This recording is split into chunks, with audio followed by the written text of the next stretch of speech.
At my son's wedding, my daughter-in-law smashed my face into the hot mashed potatoes. "Taste the food, old witch," she said. That's when someone among the guests turned pale with terror and screamed, "She's a billionaire!" That night, I did something that I'm glad to have you here. Follow my story until the end and comment the city you're watching from so I can see how far my story has reached. I should have known something was wrong the moment I walked into that reception hall. The way conversation stopped mid-sentence. How heads turned and whispers followed me like shadows. But I was so focused on my son Felix, so desperate to make this day perfect despite everything, that I ignored every warning sign. The wedding had been beautiful. Felix looked handsome in his black tuxedo, standing at the altar with tears in his eyes as Raya walked down the aisle in her flowing white dress. For a moment, watching them exchange vows, I felt something I hadn't experienced in years. Hope. Maybe this marriage would heal the distance between my son and me. Maybe Raya would be the bridge I'd been searching for. I was so wrong. The reception was held at the grand ballroom downtown, with crystal chandeliers casting warm light over round tables draped in ivory linens. I'd offered to help pay for the venue, but Raya had insisted they handle everything themselves. "We want to do this our way, Mrs. Morrison," she'd said with that sweet smile that never quite reached her eyes. I found my assigned seat at table 12 near the back, not at the family table where Felix's new in-laws sat laughing and toasting, not even close to the head table where the bride and groom would sit. Table 12 with distant cousins I barely knew, and family friends who seemed uncomfortable making conversation with me. The evening dragged on with speeches and dancing. I watched Felix spin Raya across the dance floor, her laughter ringing out above. The music. He looked so happy, so completely absorbed in his new wife. When was the last time he'd looked at me like that? When was the last time he'd looked at me at all with anything other than polite tolerance? Dinner was served around 8 konkan. Prime rib, roasted vegetables, and garlic mashed potatoes. I picked at my food, my appetite gone. The woman next to me, Felix's great-aunt Margaret, kept shooting me sympathetic glances. "You must be so proud," she whispered, leaning close enough that I could smell her floral perfume. "I am," I replied, forcing a smile. "Felix deserves happiness." That's when I noticed Raya making her way toward our table. She moved with purpose, her jaw set in a way that made my stomach clench. Felix was nowhere to be seen, probably in the bathroom or outside, getting air. "Mrs. Morrison," Raya said when she reached my chair. Her voice was loud enough to carry to nearby tables. "I wanted to personally thank you for everything you've done for Felix." Something in her tone made me tense. "Of course, dear. He's my son." "Yes, he is." Her smile was sharp now, predatory. "And you've been such a dedicated mother, working all those night shifts, missing his school plays, his baseball games. Always so busy." The conversations around us had stopped completely. I could feel eyes on us, the weight of sudden attention. "Raya, perhaps we could talk about this later." "Oh no, I think now is perfect." She moved closer, and I caught a whiff of alcohol on her breath. "You see, Felix told me all about his childhood, how you were never there, how he spent most nights alone while you were off doing whatever it was you did." My cheeks burned. I was working to support us. After his father died, you abandoned him. Her voice rose another notch. "You chose work over your own child, and now you want to play grandmother to our future children." The words hit me like physical blows. Around us, the silence was deafening. I could see people pulling out their phones, recording this public humiliation. "Raya, please." "Please what?" She laughed, but there was no humor in it. "Please pretend you were a good mother. Please act like Felix doesn't still wake up sometimes, calling for a mommy who was never there." I tried to stand to escape this nightmare, but Raya placed a firm hand on my shoulder, pushing me back down. That's when I saw the plate of mashed potatoes in her other hand. "You know what, Mrs. Morrison? Since you're so interested in family dinners now, why don't you really taste the food?" Before I could react, before anyone could stop her, Raya shoved the plate toward my face. The hot mashed potatoes hit me square in the cheek and mouth, burning my skin. The force of it knocked me sideways in my chair, and I felt the scalding mixture slide down my neck and onto my dress.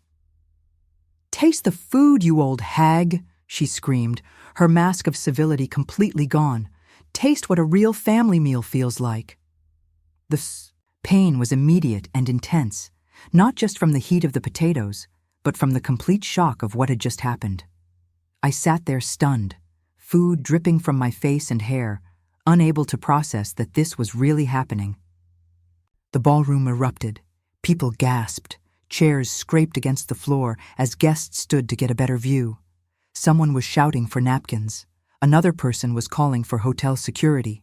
But through it all, I heard one voice above the chaos. A man I didn't recognize, standing near the bar with his mouth hanging open. "Oh my God," he said, his voice carrying across the suddenly quiet room. "Do you people have any idea who you just attacked? That's Della Morrison. She's worth over $3 billion. The silence that followed was deafening. Every eye in the room turned to me, sitting there covered in mashed potatoes. My carefully styled hair was ruined, my dignity shattered. $3 billion. The number hung in the air like an accusation. Raya's face went white. Her hand, still holding the empty plate, began to tremble. Around us, I could see the gears turning in people's minds, recalculating everything they thought they knew about the modest woman in the simple blue dress. I finally managed to stand, potato mixture still sliding down my face. Without a word, I walked toward the exit, my heels clicking against the marble floor in the absolute silence. No one tried to stop me. No one said a word. But as I reached the door, I heard Felix's voice behind me, confused and desperate. Mom, wait. What's he talking about? What, $3 billion? I didn't turn around. I couldn't bear to see the look in my son's eyes, the questions, the accusations, the realization that his mother had been lying to him his entire life. That night, sitting in my small apartment washing mashed potatoes out of my hair, I made a decision that would change everything. They wanted to know about the $3 billion. They were about to find out exactly what Della Morrison was capable of when pushed too far. 3 days passed before Felix called. 3 days of sitting in my small apartment, staring at my phone, waiting for it to ring. When it finally did, his voice was different, colder, more distant than I'd ever heard it. "We need to talk," he said without preamble.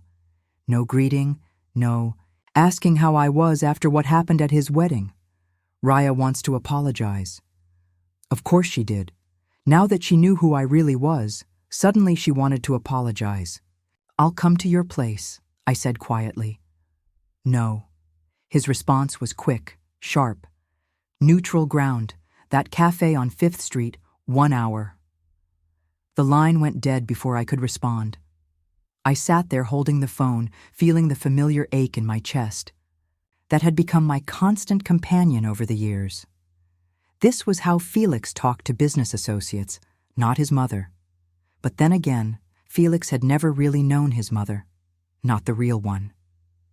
I arrived at the cafe early, choosing a corner table where we could have privacy. The autumn rain drummed against the windows, matching my mood perfectly. When Felix walked in, I almost didn't recognize him. The joy from his wedding day was gone, replaced by something harder, more suspicious. Raya wasn't with him. "Where's your wife?" I asked as he sat down across from me. "She's processing everything." He ordered coffee from the waitress, then fixed me with a stare I'd never seen before. "Is it true, Mom? Are you really worth billions?" The question hung between us like a landmine. I'd practiced this conversation in my head dozens of times over the years, but now that it was happening, I felt unprepared. "Yes," I said simply. Felix's jaw tightened. How? Where to begin? How do you explain 30 years of careful planning, of sacrifices your child never knew you made, of a life lived in shadows to protect the one person who mattered most? It started after your father died, I began, my voice steady despite the tremor in my hands. Do you remember those months right after the funeral? How I was working all the time? I remember being alone, he said, and the bitterness in his voice cut deep. You were 6 years old. Your father left us with nothing but debt and an insurance policy that barely covered the funeral expenses.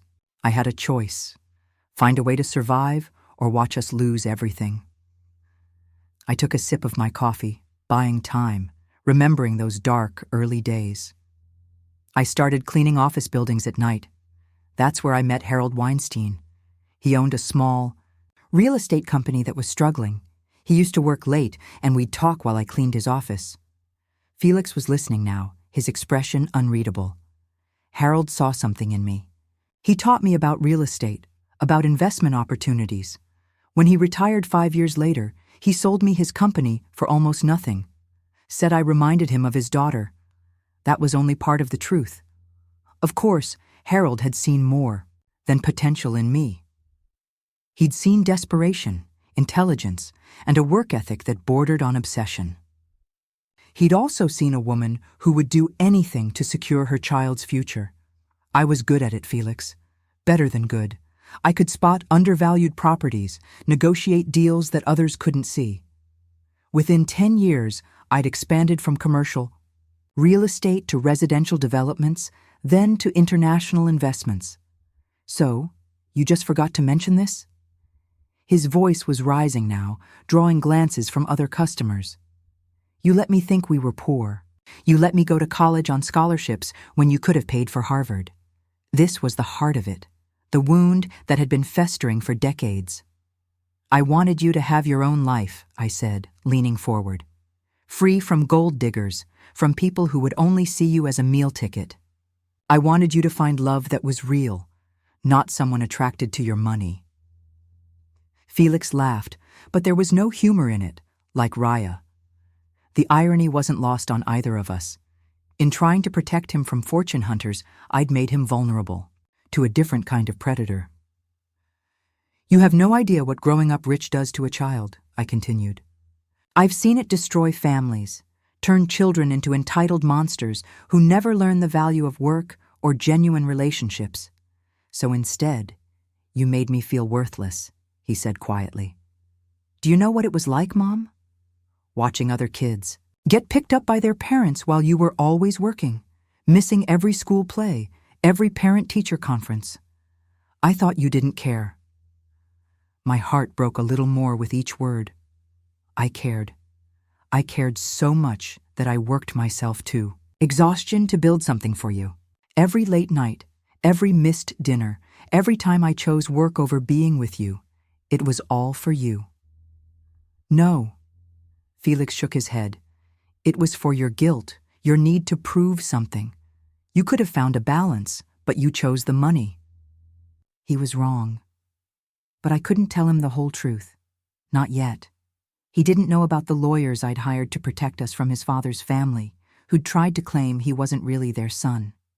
He didn't know about the private security I'd paid for during those early years when his father's business associates came looking for money they claimed he owed.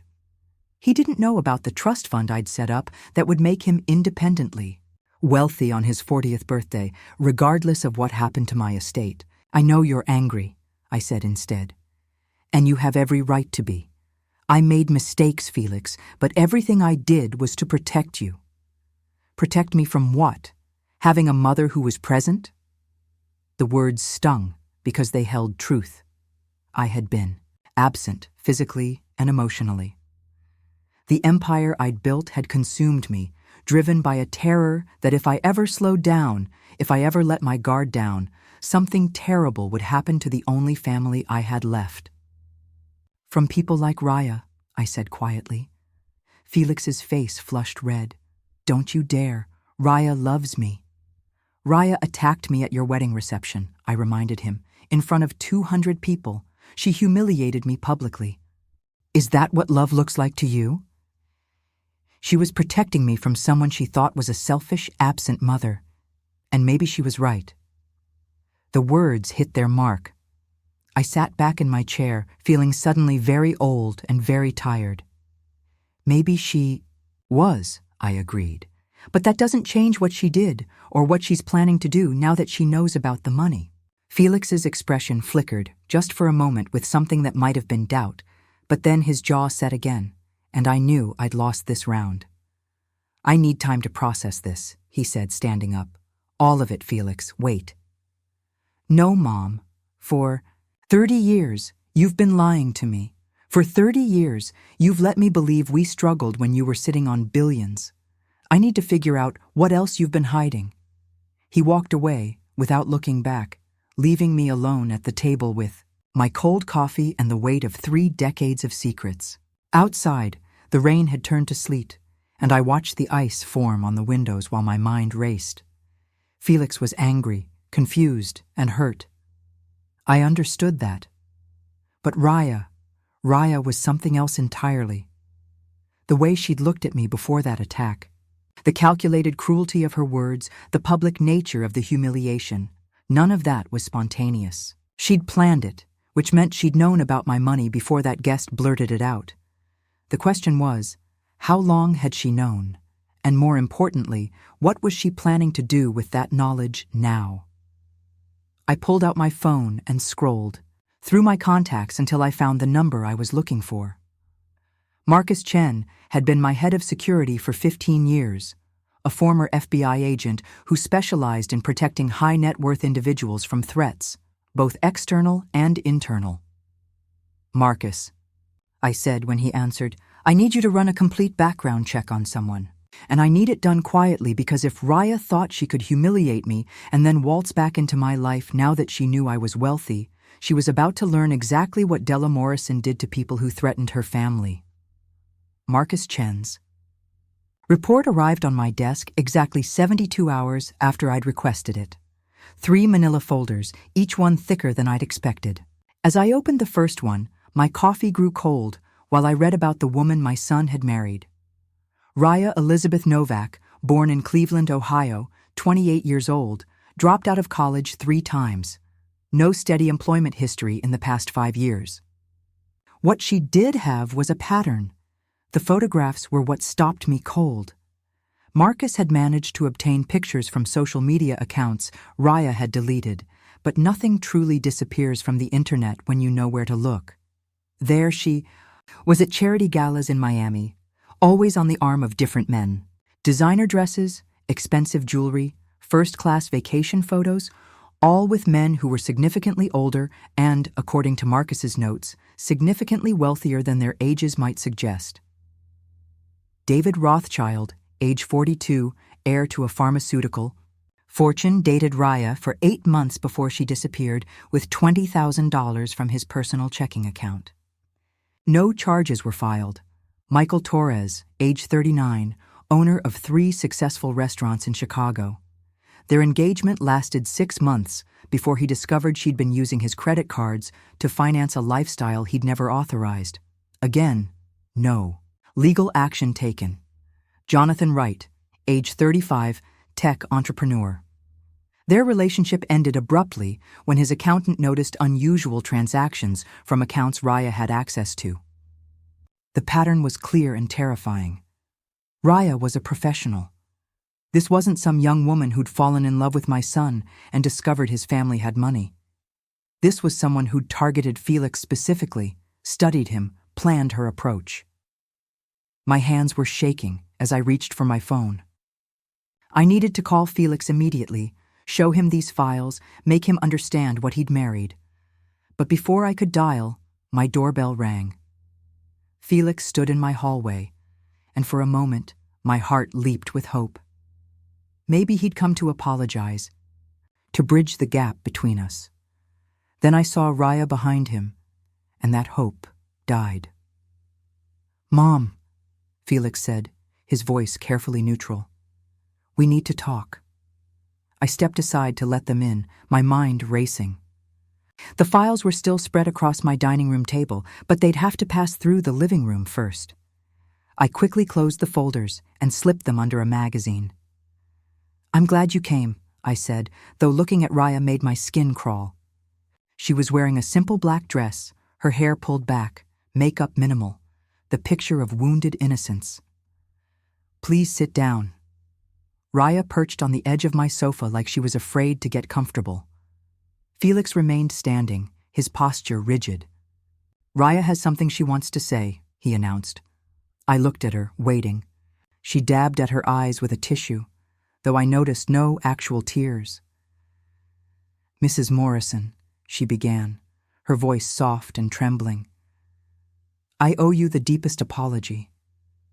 What I did at the wedding, there's no excuse for it. I was emotional, overwhelmed, and I let my feelings about Felix's childhood cloud my judgment. It was a good performance. If I hadn't seen those files, if I didn't know what she really was, I might have believed her." "I see," I said carefully. "The truth is," Raya continued, glancing at Felix before looking back at me, "I was so protective of Felix because I know how much he struggled with feeling abandoned. When I thought you were just, well, when I didn't understand your situation, I reacted badly." "My situation?" Felix shifted uncomfortably. "She means when we thought you were struggling financially before we knew about everything." "Everything," I repeated. "You mean my money, your wealth?" Raya corrected gently. "Felix told me about your real estate empire." "I had no idea, Mrs. Morrison. If I had known, what difference would it have made?" I asked, genuinely curious about how she'd spin this. "Well, I would have understood why you had to work so much when Felix was young. Building a business empire requires sacrifice. I see that now." She reached over and took Felix's hand. "We both do." I watched my son's face as she spoke. He was buying every word. The doubt I'd seen at the cafe was gone, replaced by relief. He wanted to believe this narrative, wanted to think his wife's attack had been motivated by protective love rather than cruel calculation. "That's very understanding of you," I said. "Both of you." Raya smiled, and for just a moment I saw something cold flash in her eyes. "Family is so important, isn't it? Now that we know the truth about your success, I hope we can start fresh. Maybe you could tell us more about your business. Felix and I would love to learn." There it was, the real reason for this visit. She wanted information about my assets, my investments, my estate planning. She was already calculating, already planning. "I'd be happy to share." I lied smoothly. "Perhaps you could tell me more about yourself first, Raya. Your family, your background. I realize I know so little about the woman my son married." The smile faltered slightly. "Oh, there's not much to tell. I grew up in Ohio. Small-town girl. My parents passed away a few years ago. No siblings. Felix is really all the family I have now." Every word was carefully chosen to paint her as vulnerable, alone, deserving of protection and support. But I knew better now. Her parents were alive and well, living in a modest suburb of Cleveland. She had 2 brothers and a sister, all of whom had cut contact with her years ago for reasons Marcus was still investigating. "How tragic," I said, "losing your parents so young." "It was difficult," she agreed, dabbing at those non-existent tears again. "But it taught me how precious family is, how important it is to hold on to the people you love." Felix squeezed her hand, and I saw the way he looked at her. Protective, adoring, completely blind to what was happening right in front of him. "Actually," Raya continued, "Felix and I have been talking about the future, about children, about providing for them. It's wonderful to know they'll have such a successful grandmother." My blood turned to ice. Children.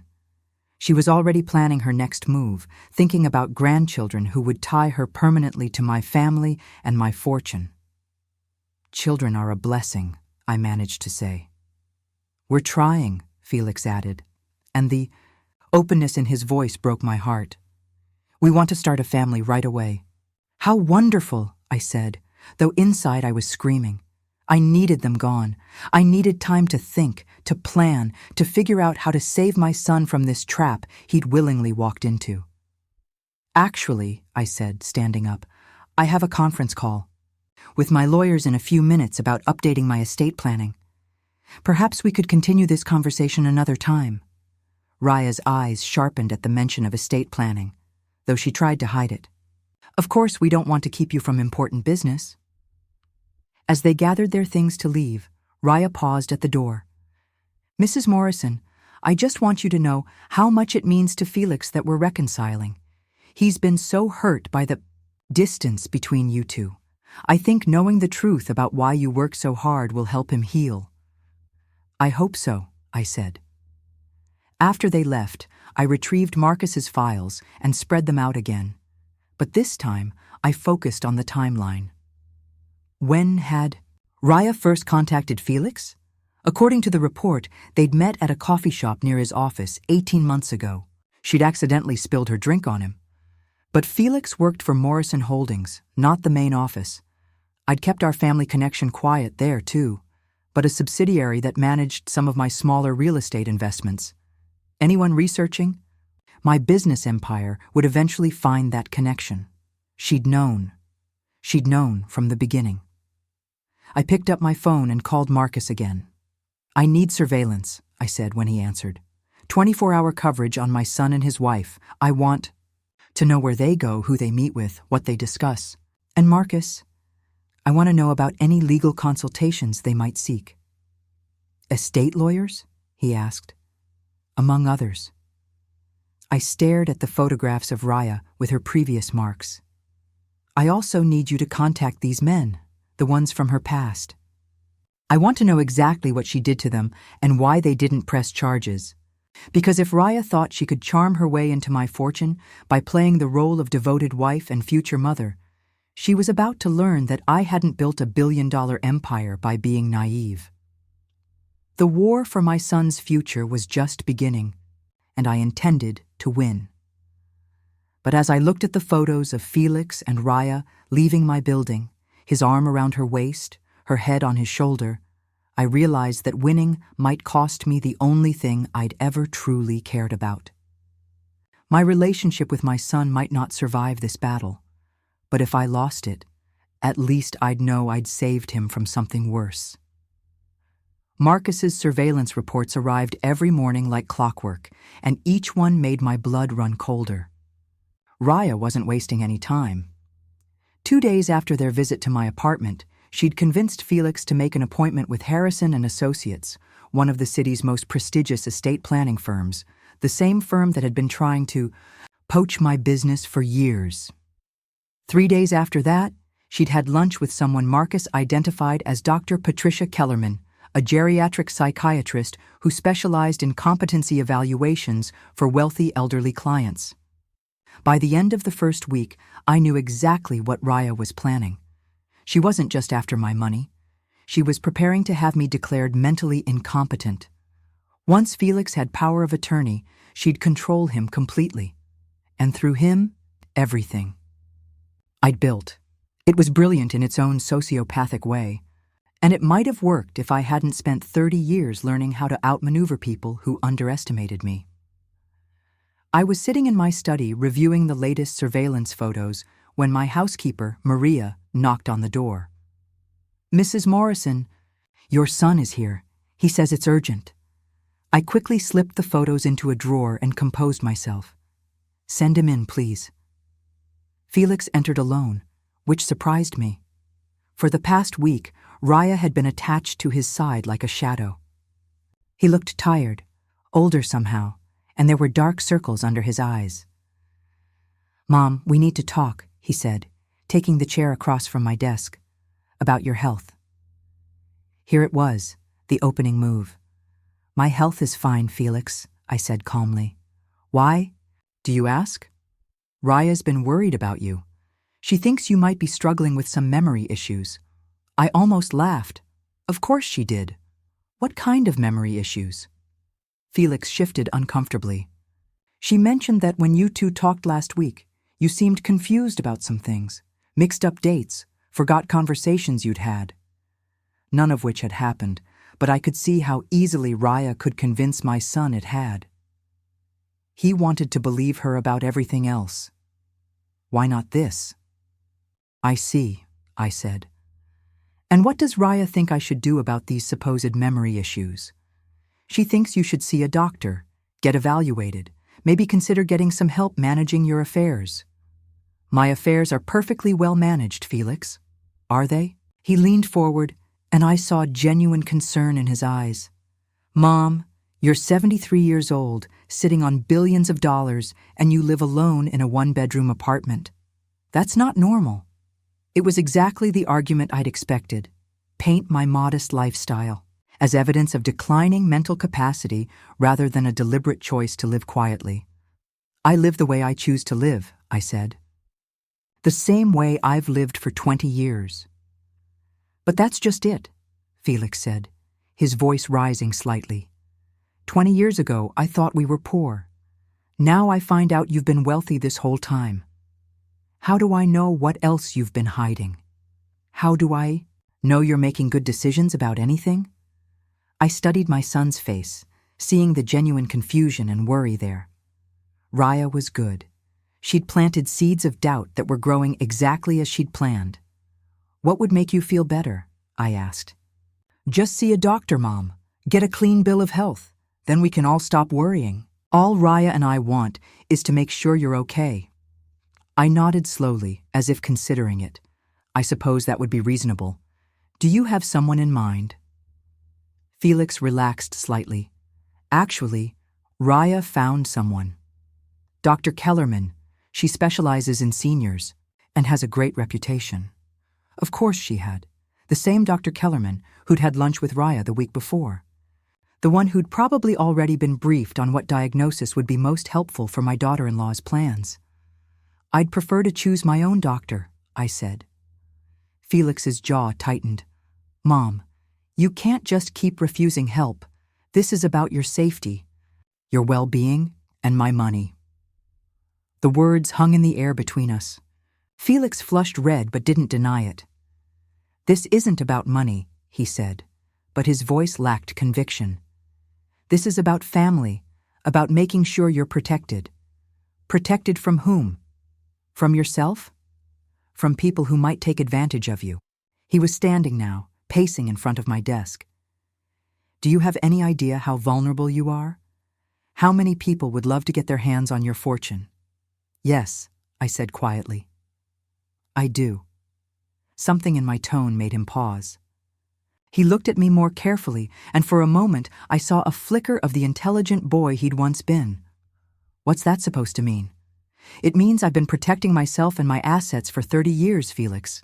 It means I know exactly who poses a threat to my well-being, and it's not strangers. Then who? I met his eyes steadily. Ask yourself, who benefits most if I'm declared incompetent? Who gains control of my assets if something happens to me? Who suggested the doctor who's pushing for the evaluation? Who's been so concerned about my mental state since learning about my wealth? Felix went very still. You're talking about my wife. I'm talking about patterns, Felix, about people who target wealthy individuals for financial exploitation. That's insane, he said, but his voice had lost its edge. Raya loves me. She married me before she knew about the money, did she? The question hit its mark. I saw doubt flicker in his eyes again, stronger this time. What are you saying? I'm saying you might want to ask yourself how a woman with no job and no family savings afforded the designer dress she wore to your wedding, how she's been able to maintain the lifestyle she's been living for the past 2 years, where the money comes from. Felix was quiet for a long moment, processing. When he spoke again, his voice was barely above a whisper. Even if that were true, and I'm not saying it is, but even if it were, she's my wife now. We're trying to have children. You can't just what? Protect yourself? Protect your future children from someone who sees them as meal tickets? You don't know her like I do. You're right. I know her better. I opened my desk drawer and pulled out one of Marcus' folders. Not the full report. Felix wasn't ready for that yet, but some of the more damning evidence. The photos of Raya with her previous marks. The documentation of her pattern. "What is this?" Felix asked, taking the folder with trembling hands. "The truth about the woman you married." I watched his face as he flipped through the pages, watched the color drain from his cheeks, saw his hands start to shake. When he got to the photographs, he actually gasped. "Where did you get these?" I had her investigated the same way I investigate any potential threat to my family. "You had my wife investigated." His voice was rising again, but now it was shock rather than anger. "I had a stranger who attacked me at my son's wedding investigated," I corrected myself. A stranger who suddenly became very interested in reconciliation. Once she learned about my wealth. Felix sank back into his chair, still staring at the photos. "These men, who are they?" Her previous targets, all wealthy, all significantly older than their wives' usual demographic. All left poorer after their relationships with your wife ended. This can't be real. This has to be some kind of mistake. I pulled out my phone and played an audio file. Marcus had been thorough in his investigation, including interviews with Raya's previous victims. "She was perfect at first," said the voice of David Rothschild, loving, attentive, made me feel like the most important man in the world. But looking back, I can see how calculated it all was. Every gesture, every word, every emotion was designed to make me trust her completely. Felix's face crumpled as he listened. When the recording ended, he looked at me with eyes full of pain. "How long have you known?" "Since the day after you came here with her, I suspected something was wrong from the moment she attacked me, but I needed proof. And you didn't tell me.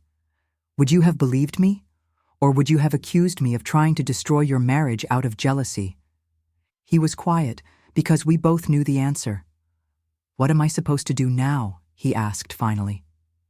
"That depends. Do you want to save your marriage or save yourself? I want to save both." "That's not possible, Felix. Not with someone like Raya. People like her don't change. They just get better at hiding what they are." He stood up abruptly, still clutching. "The folder. I need time to think. I need to process this." "Time is something you may not have much of," I warned. "She's already made appointments with lawyers and doctors. Whatever she's planning, it's moving forward quickly." "I know. I just thought I finally had a family, someone who loved me." The pain in his voice broke my heart. "You do have family, Felix. You have me." "Do I?" "Because for 30 years, you've been lying to me about who you are. I've been protecting you. There's a difference." "Is there?" He moved toward the door, then paused. "I don't know who to trust anymore, Mom. I don't know what's real." After he left, I sat in my study for a long time, staring at the evidence spread across my desk. I'd planted the seeds of doubt, but I needed to do more. Raya wouldn't give up easily, and Felix was still vulnerable to her manipulation. I picked up my phone and called Marcus. "I need you to accelerate the investigation," I said, "and I need you to arrange a meeting with someone from the FBI's Financial Crimes Unit. If Raya has been doing this to multiple victims, there might be grounds for federal charges. You want to have your son's wife arrested. I want to save my son before it's too late.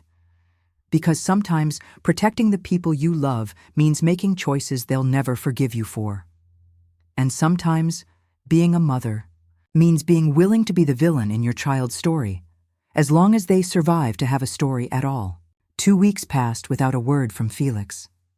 2 weeks of watching Marcus's surveillance reports, seeing my son grow more distant and hollow-eyed while Raya increased her pressure. She'd moved them into a luxury apartment downtown, paid for with what money, I wondered, and had begun introducing Felix to financial advisors who specialized in managing family wealth. The trap was closing around him, and he either couldn't see it or didn't want to. That's when I decided to force the issue. I called Felix on a Thursday afternoon. my voice carefully modulated to sound slightly confused, a little frail. "Felix, it's your mother. I was wondering, could you and Raya come for dinner on Saturday? I feel like we need to clear the air between us." There was a long pause. "Mom, are you okay? You sound—" "I'm fine, dear. Just tired. This whole situation has been weighing on me. I think Raya was right. Maybe I do need to start making some changes, planning for the future." I could practically hear his relief through the phone. "Of course, we'll come." "What time?" "7 die." "And Felix, I'd like to discuss my estate planning with both of you. I think it's time I started trusting family to help me make important decisions." After I hung up, I called Marcus. "Saturday night. I need full audio and video surveillance of my apartment. Hidden cameras, directional microphones, everything. What are you planning?" "I'm going to let Raya hang herself with her own rope." Saturday evening arrived, gray and drizzling. I'd spent the day preparing, not just the dinner, but the performance I was about to give. I dressed in clothes that were slightly too big for me, did my makeup carelessly, and left my hair a little disheveled. I needed to look like a woman whose mental faculties were declining. Felix and Raya arrived exactly on time. Felix looked nervous, constantly glancing between his wife and me as if expecting an explosion. Raya, on the other hand, looked triumphant. She was dressed elegantly but conservatively, playing the part of the concerned daughter-in-law.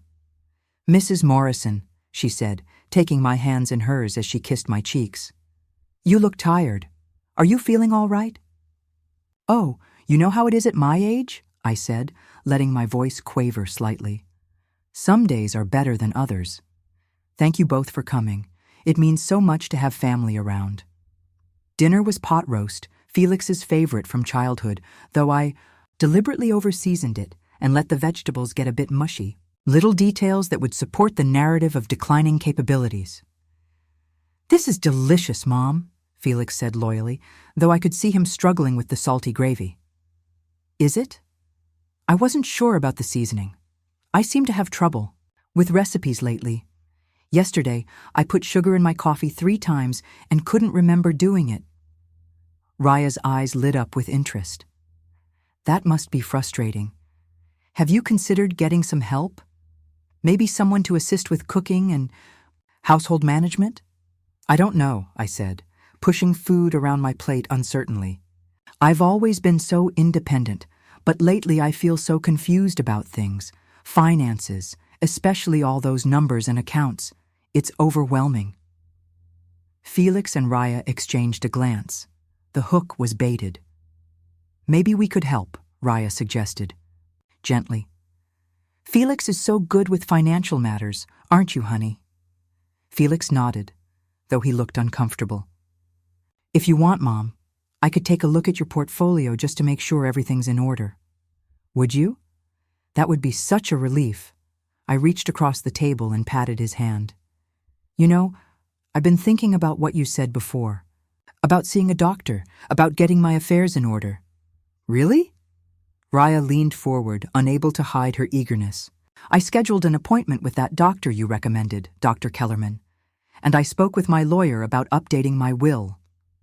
"That's wonderful news," Raya said, her voice warm with false concern. "What kind of changes are you considering?" Here was the moment I'd been building toward. I let my face crumple slightly, as if I were about to cry.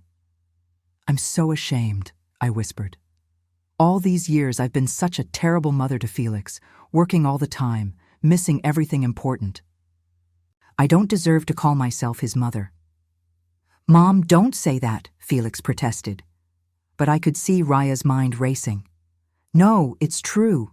And now, at the end of my life, I want to make it right. I want to make sure you're taken care of. You and Raya and your future children." "What are you saying?" Felix asked. I took a shaky breath. "I'm saying I want to transfer most of my assets to you now, while I'm still alive, to see you enjoy them." Dr. Kellerman explained that it's common for people my age to start having trouble managing complex financial decisions. Better to hand things over while I can still make that choice myself. Raya couldn't contain herself any longer. That's very wise, Mrs. Morrison. So many elderly people wait too long and then their families have to make difficult decisions for them. Exactly. I agreed. Much better this way. I was thinking of transferring about 60% of my liquid assets immediately, maybe setting up a trust with Felix as the primary beneficiary and you as co-trustee. Felix looked stunned. Mom, that's hundreds of millions of dollars. Money I should have been sharing with you all along, I said, dabbing at my eyes with a napkin. I was so selfish, so focused on building my empire that I forgot what really mattered. Family. Raya was practically glowing. This is such a generous gesture and so practical. Felix, your mother is showing real wisdom here. I suppose, Felix said slowly. But Mom, are you sure? That's a huge decision. I'm sure, I said firmly. In fact, I'd like to get the paperwork started as soon as possible, maybe this week. I have an appointment with Dr. Kellerman on Tuesday for the competency evaluation, and I'd like to have everything signed before then. Why before? Felix asked. I let my voice get small and frightened. In case she finds something wrong with me.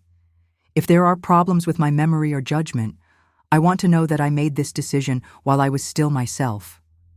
Raya reached over and squeezed my hand. That's very thoughtful, Mrs. Morrison. Very responsible. There's just one thing, I added, as if it had just occurred to me. My lawyer insists on recording our conversation about the transfer. Legal protection, he says, to prove that I'm making this decision freely and with full understanding of what I'm doing. For just a moment, Raya's mask slipped.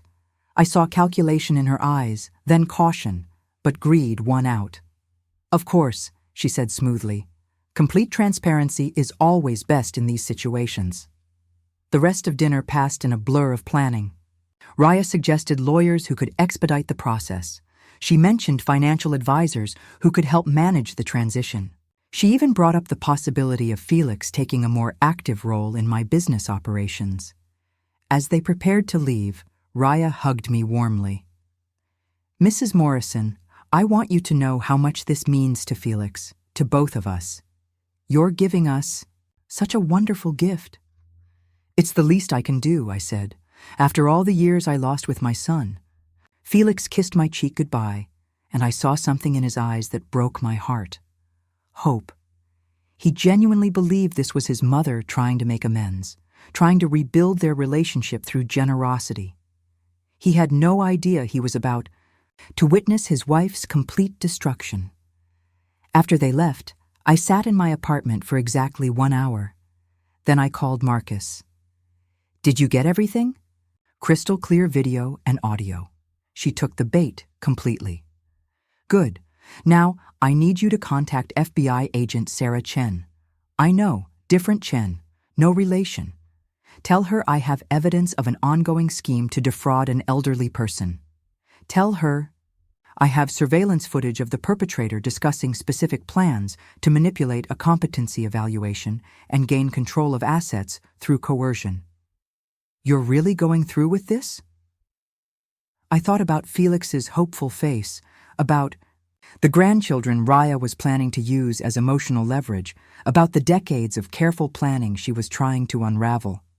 She made one mistake, I said. She assumed that because I'm 73 and live modestly, I must be weak. She confused appearance with reality. And Felix, that was the question that had been haunting me. My son would hate me for this. He might never.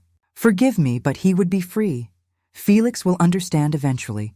And if he doesn't, well, at least he'll be alive and financially secure to hate me. Because sometimes being a mother means saving your children from themselves, even when they can't see the danger, even when they'll never thank you for it.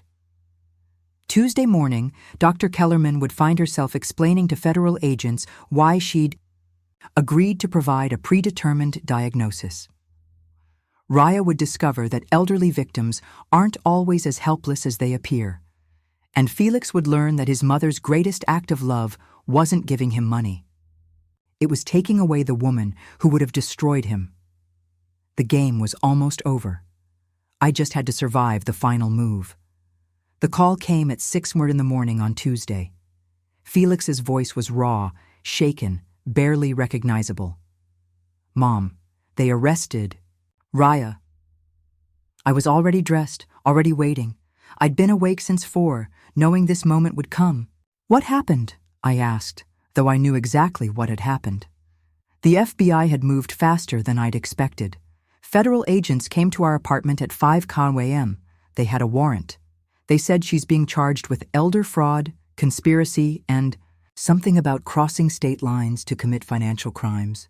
His voice broke. "Mom, they showed me things. Documents, recordings, evidence of other people she's done this to. Where are you now?" "At the police station. They wanted to question me, but my lawyer says I'm not a suspect, just a victim." The word came out bitter, self-loathing. "Come home, Felix. Come to my apartment." "I don't know if I can face you right now." "Come anyway." 2 hours later, my son stood in my doorway looking like he'd aged 10 years overnight. His clothes were wrinkled, his hair disheveled, his eyes red from crying. When he saw me, his face crumpled. "How long have you known?" he asked. "Sit down, sweetheart."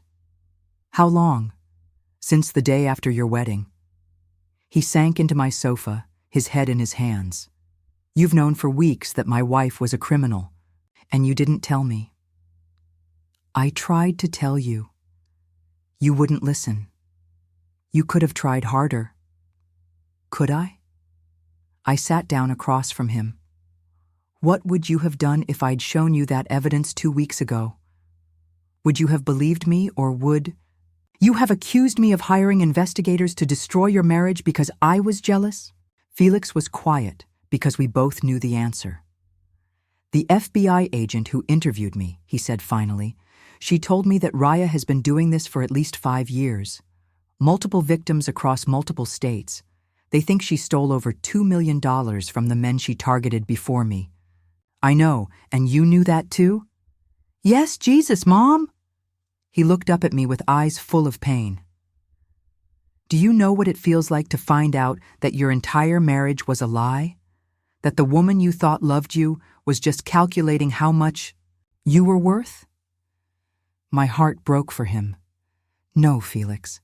I don't know what that feels like, but I know what it feels like to watch your child being destroyed by someone who pretends to love them.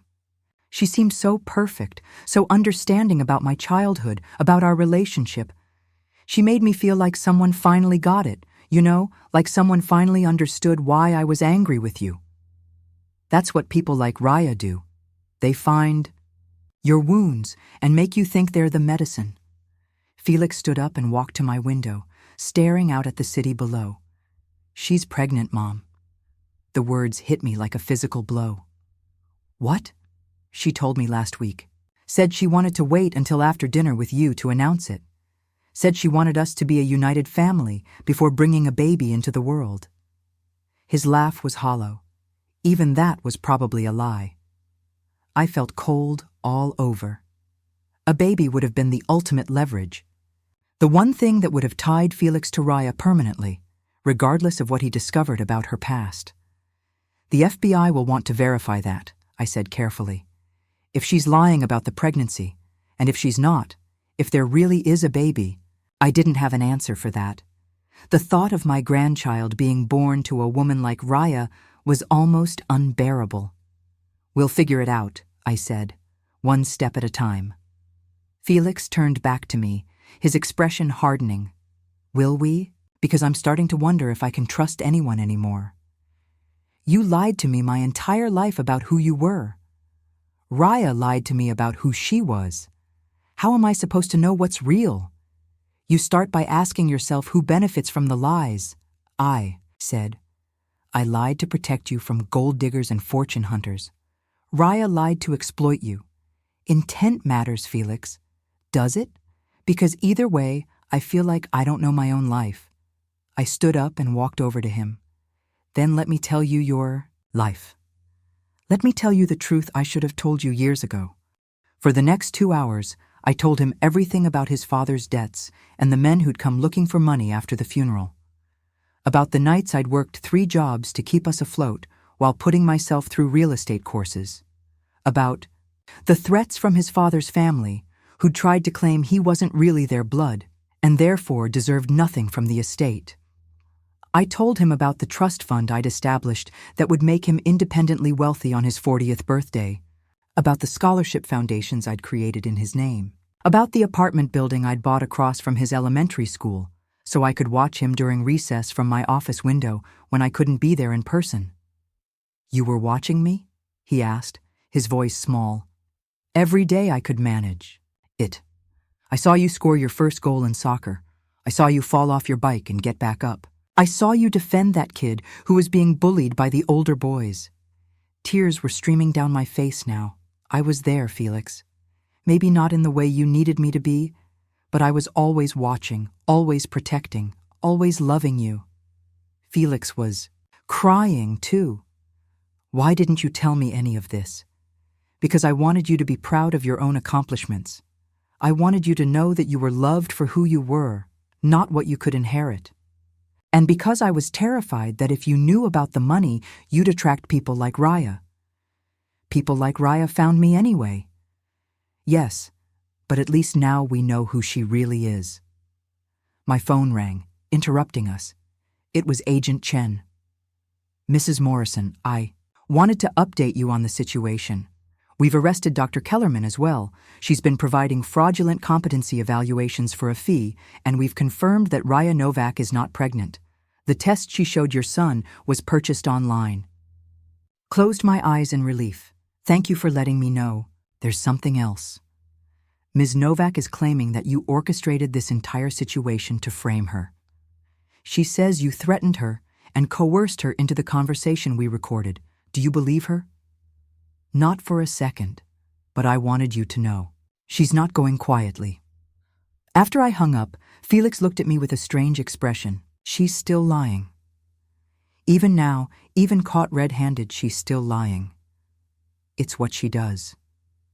It's who she is. How did you know? How did you see through her when I couldn't?" I thought about that for a moment. Because I've spent 30 years learning to recognize threats to my family, because I've made it my business to study people who would hurt the people I love, and because sometimes being a mother means being suspicious of everyone who claims to love your child. Felix was quiet for a long time. Then he said, "I'm going to need therapy to figure out how to trust people again, how to trust myself." "That's smart. And I want to know everything about your business, everything about our family's finances. No more secrets." "Agreed. And I want to work for you, really work, not just some made-up job. I want to learn how you built this empire, how you protected it, how you protected me." I looked at my son, really looked at him, and saw something I hadn't seen since he was a child. Curiosity, determination, the spark of intelligence that Raya had been systematically dimming. "Are you sure? It's not easy work. Building something real, protecting something valuable, it requires sacrifice." "I'm sure," he paused. "And Mom, I'm sorry for the things I said, for not trusting you, for bringing her into our lives. You don't need to apologize for being human, Felix, for wanting love, for believing in someone who seemed to offer it. That's not a flaw in your character. It's proof that you have a good heart. Even after everything she did, part of me still... I thought I loved her. You loved who you thought she was. That person was never real, but your feelings were grieving. That isn't weakness." 6 months later, Felix and I sat in my office. Our office now, reviewing quarterly reports. He'd thrown himself into learning the business with the same intensity he'd once applied to winning Raya's approval. But now that energy was building something real, something lasting. "The Portland development is ahead of schedule," he reported, "and the Sustainable Housing Initiative is attracting investors faster than we projected." "Good. What about the scholarship program, fully funded for the next decade? We've already awarded grants to over 200 students. I watched him work. This son, I'd thought I'd lost and felt something I hadn't experienced in years: complete peace. The empire I'd built had always been about providing for Felix's future. Now it was about building that future together. "Felix," I said, "I want you to know something. Everything I did, every choice I made, even the mistakes, it was all worth it to get to this moment." He looked up from his reports and smiled. "I know, Mom, and for the first time in my life, I really understand what that means." Raya had been sentenced to 8 years in federal prison. Dr. Kellerman had lost her license and was facing her own charges. Felix had gotten his marriage annulled rather than divorced, legally erasing the relationship that had never been real to begin with. But more than that, we'd found our way back to each other. Not as the mother and son we'd been, wounded and distant and full of misunderstanding, but as the family we were meant to be. Sometimes the greatest act of love is letting someone hate you until they're ready to understand. Sometimes protecting the people you care about means being willing to be the villain in their story. And sometimes, if you're very lucky, they eventually realize that the villain was actually the hero all along. "What's next?" Felix asked, gathering up his reports. I looked out the window at the city sprawling below us, at the empire we were building together, at the future that was finally truly ours. "Everything," I said. "We build everything." Now, I'm curious about you who listen to my story. What would you do if you were in my place? Have you ever been through something similar? Comment below. Thank you for watching until here.